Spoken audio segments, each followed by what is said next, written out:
रिशाद साहब, बांग्लादेश की टीम जब मई में पाकिस्तान आई, कई उसके टॉप के क्रिकेटर शामिल नहीं थे।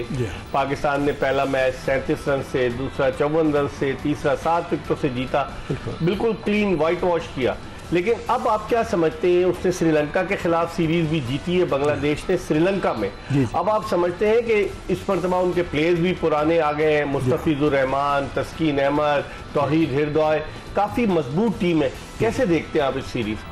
जी हाँ मिर्ज़ा, बिल्कुल आप ठीक कह रहे हैं, क्योंकि पाकिस्तान जो टीम आई थी वो तो यूएई से भी हार गई थी। वो इतनी डिप्लीटेड टीम थी और इसका मोरल इतना डाउन था कि उसको पाकिस्तान ने बिल्कुल यानी स्कूल बॉयज़ की तरह हराया, बिल्कुल एक जैसे स्कूल बॉयज़ की टीम हो। तो मैं ये समझता हूँ कि अब इस सीरीज़ में तो मुझे लग रहा है कि ज़मीन आसमान का फ़र्क होगा।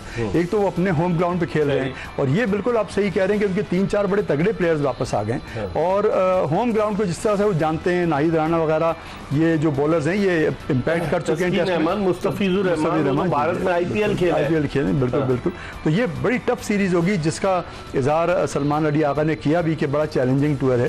तो ये बिल्कुल यानी तरने वाला साबित नहीं होंगे, बल्कि पाकिस्तान को हो सकता है कि बड़ा टफ टाइम दें यकीनन। आज तक बांग्लादेश ने अपनी सरजमीन पर पाकिस्तान के खिलाफ 2 ही T20 जीते हैं, 2015-2016 में, और दोनों ममालिक के दरमियान जो 22 T20 हुए उनमें से 19 पाकिस्तान जीता है, 3 बांग्लादेश ने 2 अपने मुल्क में, 1 जुआंजू में जीता जो चाइना में। अच्छा। तो उस लिहाज से पास परफॉर्मेंस को देखते हुए अब बांग्लादेश की टीम में यंगस्टर्स भी आए, लिटन दास उनके कप्तान हैं। तो आप समझते हैं कि इस मरतबा पाकिस्तान के लिए वो तरने वाला साबित नहीं होंगे कतल? जी हाँ, नहीं बिल्कुल, मैं समझता हूँ कि बड़ी टफ सीरीज होगी।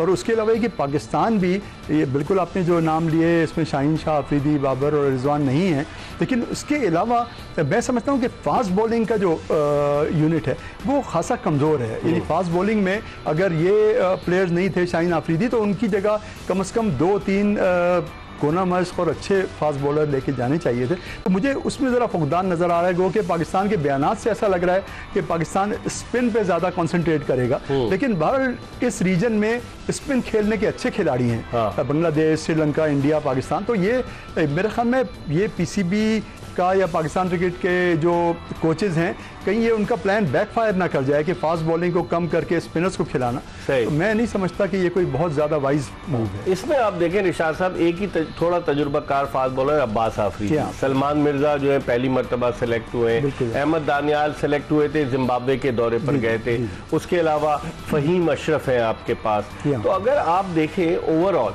हसन अली को किस बेसिस पर आपने जो है ना उनको इजाजत दे दी कि आप जाके वहां खेले? पाकिस्तान पहले या इंग्लैंड का T20 ब्लास्ट पहले? हसन अली वहां खेल रहे हैं, उनकी वीडियोस आप देख रहे होंगे बर्मिंघम में किस तरीके से। तो मतलब ये कि समझ नहीं आ रहा ये, क्योंकि अगर आपका हारिस रऊफ अनफिट है, शाहीन आफरीदी को सिलेक्ट नहीं कर रहे आप, नसीम शाह अनफिट है, तो फिर आपका पेस अटैक, आपकी बात सही है, तो बड़ा मुश्किल डालेगा ये। जी हाँ बिल्कुल मिर्जा, और ये आपकी बात पॉइंट आपने बीच में सही किया कि इसमें भी पाकिस्तान क्रिकेट बोर्ड का डबल स्टैंडर्ड नजर आता है। जिस तरह से उन्होंने लीग्स के लिए एनओसी दी है कि किस खिलाड़ी को दे दिया एकदम से एनओसी, कुछ पे आपने कदगन लगा दिए, तो ये समझ में नहीं आता क्राइटेरिया क्या है। और इस वक्त जो है, जैसे आप बिल्कुल सही कह रहे हैं कि पाकिस्तान को अपने बेस्ट फास्ट बॉलर जो भी अवेलेबल हैं उनको लेना चाहिए था। तो इसके अलावा उन्होंने हसन अली को काउंटी खेलने की इजाज़त दी हुई है। शाहीन अफरीदी जो है वो वहाँ बिग बैश लीग के लिए गए, वो तो दिसंबर में जाएंगे। मैं कहता कि ये एनओसी उनको दिए, लेकिन ये कुछ समझ में नहीं आता कि क्या पॉलिसी है पाकिस्तान क्रिकेट बोर्ड की। और इसके हिसाब से मैं समझता हूँ कि पाकिस्तान का पेस अटैक मुझे बाकायदा कमजोर नजर आ रहा है। जो मैं आपको वो जमान खान कहाँ गया, उसको पाकिस्तानी टीम में लेकर आए, दफा लाहौर कलंदर ने भी उसको कम मौके दिए। फिर एक लड़का आया फास्ट बॉलर अली रजा, जो पाकिस्तान अंडर 19 का था, काफी तेज था, कहा जा रहा था बिल्कुल। और मतलब इस तरह के लड़कों को चांस भी नहीं दिया। उबैद शाह, नसीम शाह का भाई। तो उसका मतलब ये हुआ कि आपके पास या तो फास्ट बॉलर्स का बैकअप मौजूद नहीं है, या फिर ये कि आप खुद तजर्बात करना चाह रहे हैं। जी हाँ, ये तो आप ठीक कह रहे हैं कि तजुर्बात करना चाह रहे हैं, लेकिन ये कि अब मेरे ख्याल में बहुत अरसे से T20 वर्ल्ड कप के लिए तो वैसे भी कहा जा रहा था कि अब फाइनली कोई टीम पाकिस्तान फाइनलाइज करे। तजुर्बात का ज़माना गुजर चुका, बड़ी तेज़ी से सर पे आ रहा है T20 वर्ल्ड कप, तो हमारी तैयारी उस हिसाब से नहीं लग रही। और मैं ये समझता हूँ कि इस सीरीज़ में अगर खुदा न खासा पाकिस्तान को शिकस्त होगी तो बहुत बड़ा सेटबैक होगा पाकिस्तान के लिए।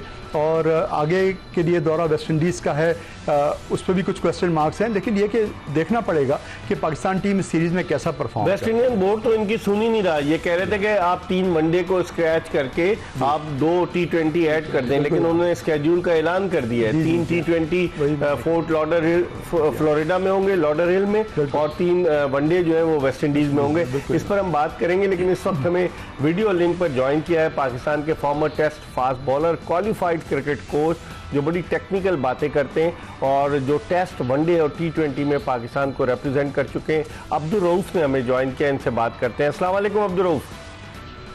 जी वालेकुम सलाम इकबाल भाई। अब्दुल रऊफ, फास्ट बॉलर से शुरू करते हैं, आप क्या देखते हैं? शाहीन शाह अफरीदी को तो इन्होंने ड्रॉप कर दिया, नसीम शाह फुल्ली फिट नहीं है, हारिस रऊफ अनफिट है, और फिर उसके बाद जो पेस अटैक आप लेकर बांग्लादेश गए हैं, जिनमें आप देखें अहमद दानियाल, उनको सेलेक्ट किया है, बाद लोग कहते हैं कि आकिब जावेद की वो लाइकिंग में, इसी तरीके से सलमान मिर्ज़ा को सेलेक्ट किया है जो लाहौर कलंदर से खेलते रहे, अब्बास आफरीदी हैं, फ़हीम अशरफ है। कैसे देखते हैं फास्ट बॉलिंग अटैक को अब्दुल रऊफ आप? भाई असल में मैं सुन रहा था इरशाद साहब को, तो उन्होंने जो बातें की बिल्कुल दुरुस्त की हैं फास्ट बॉलिंग के हवाले वाला। वो 2-3 इशू हैं पाकिस्तान की फास्ट बॉलिंग के हवाले से। नंबर 1 तो ये है कि आपके पास इस पर कोई डाउट नहीं है कि नेचुरल टैलेंट आपके पास आता है।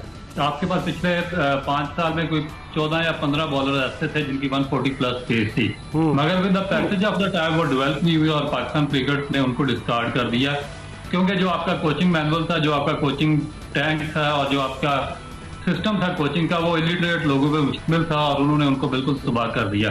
फिर जो आपके खेल रहे थे पाकिस्तान की टीम के अंदर, उनकी जो पेस थी वो कट ऑफ हो गई।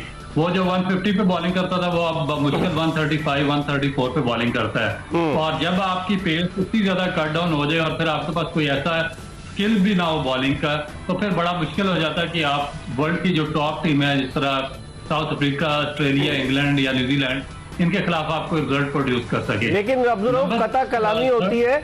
अब्दुल रऊफ ये बताएं कि 2023 का जो वर्ल्ड कप हुआ उससे पहले तो कह रहे थे कि पाकिस्तान की जो पेस ट्रायो है, जिसमें शाहीन शाह अफरीदी, हारिस रऊफ और नसीम शाह शामिल है, ये दुनिया की किसी भी बैटिंग लाइनअप को तहस नहस करने की अहलियत रखता है। कहाँ चला गया वो पेस ट्रायो? देखिए इकबाल भाई, गलत बयानी से काम लिया इन्होंने। किसी दुनिया की किसी बैटिंग लाइन को इन्होंने तहस नहस नहीं किया और ना इनके अंदर इतनी कोई एबिलिटी है कि ये किसी भी बैटिंग लाइन को इस तरह ये तहस नहस कर सकते हैं।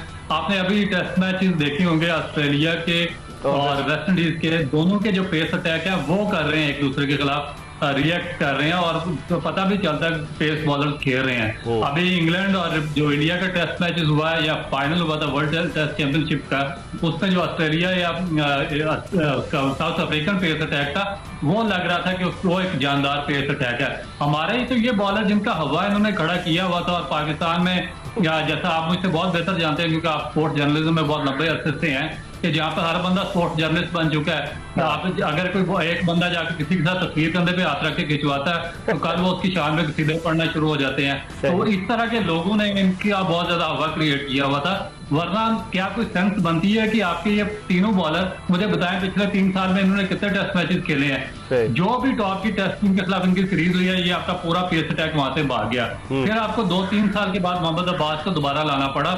और मैं अफरीन है पाकिस्तान क्रिकेट के थिंक टैंक पे कि एक ही आपके पास टेस्ट स्टैंडर्ड का बॉलर है जो स्किलफुल है, मोहम्मद अब्बास, जिसकी 100 विकेटें हैं टेस्ट में, और आपने उसको 2 साल बाहर साइड लाइन बिठाए रखा और फिर उसको वापस लेकर आए हैं। तो ये एक हवा इनका था, क्योंकि ना तो ये वनडे क्रिकेट खेलने के काबिल है, उसमें भी 2 मैचेस अगर कंटिन्यू ये खेलें तो ये अनफिट होकर बाहर हो जाते हैं। टेस्ट मैच ये खेल ही नहीं रहे, तो आप इनको कैसे कह सकते हैं कि ये दुनिया के टॉप क्लास बॉलर हैं? सही सही।